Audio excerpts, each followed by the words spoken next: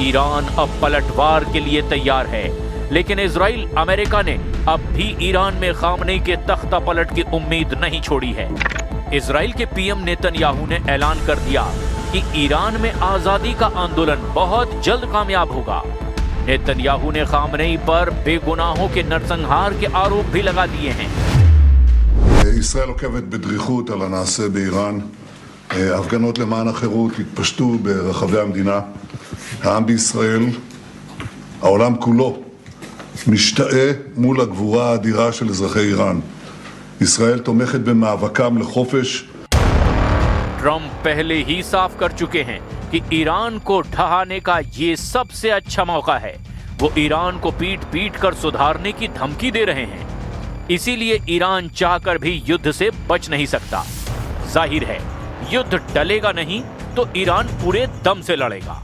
लड़ाई में ईरान को वेनेजुएला समझने की भूल ट्रंप को भारी पड़ सकती है, क्योंकि ईरान को सुपर पावर की सबसे कमजोर नस मालूम है, और वो है अमेरिका की आर्मी। ईरान के पास लगभग 6 लाख एक्टिव सैनिक हैं। इनके साथ ईरान लाखों सैनिकों की रिजर्व फोर्स और अर्धसैनिक बल रखता है। वहीं अमेरिका के पास करीब 3.5 लाख आर्मी नेशनल गार्ड और करीब 2 लाख रिजर्व फोर्स है। हालांकि हथियारों, एयरफोर्स और नेवी के लिहाज से अमेरिका ईरान पर बहुत भारी पड़ता है, मगर ईरान की मिसाइल पावर सरप्राइज देने के लिए काफी है। ईरान ने बैलिस्टिक और क्रूज मिसाइलों का बहुत बड़ा भंडार कर रखा है। ईरान की मिसाइलों की रेंज 300 किलोमीटर से 2000 किलोमीटर तक बताई जाती है।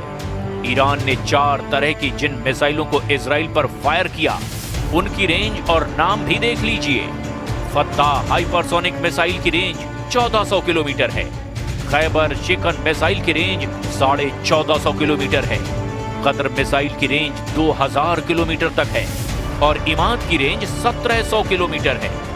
ईरान अपनी मिसाइल पावर पर सबसे ज्यादा भरोसा करता है। मिसाइलों से दहलाकर दुश्मनों से बदला लेने की हुंकार सुप्रीम लीडर अली खामनेई यूं ही नहीं भरते।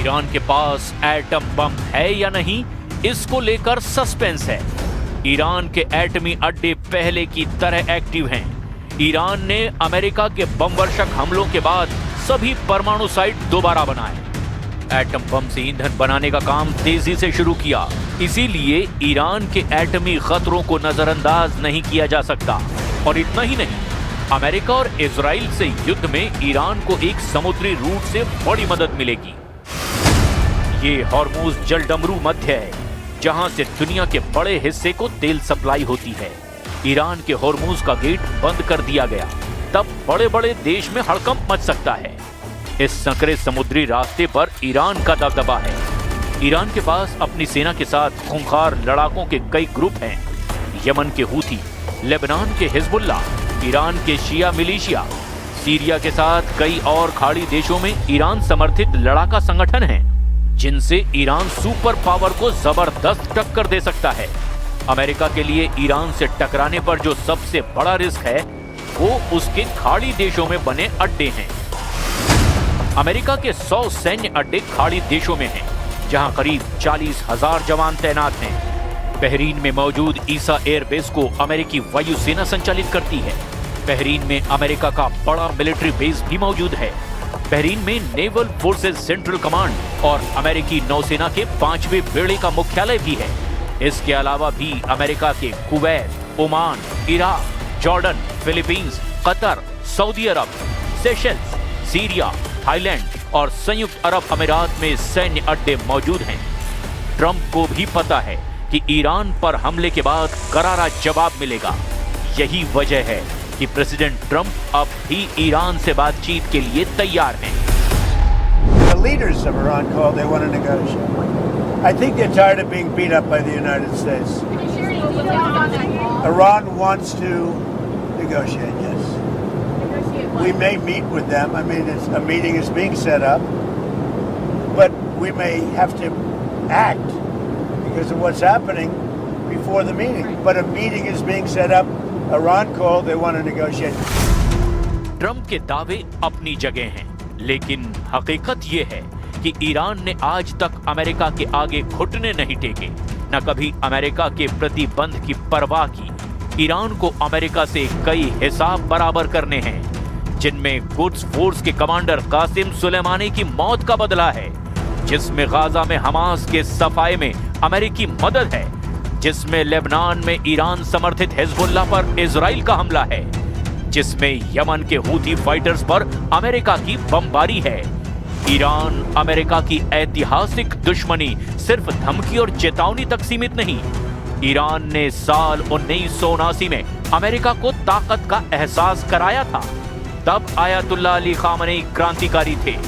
उनके लीडर थे रूहुल्लाह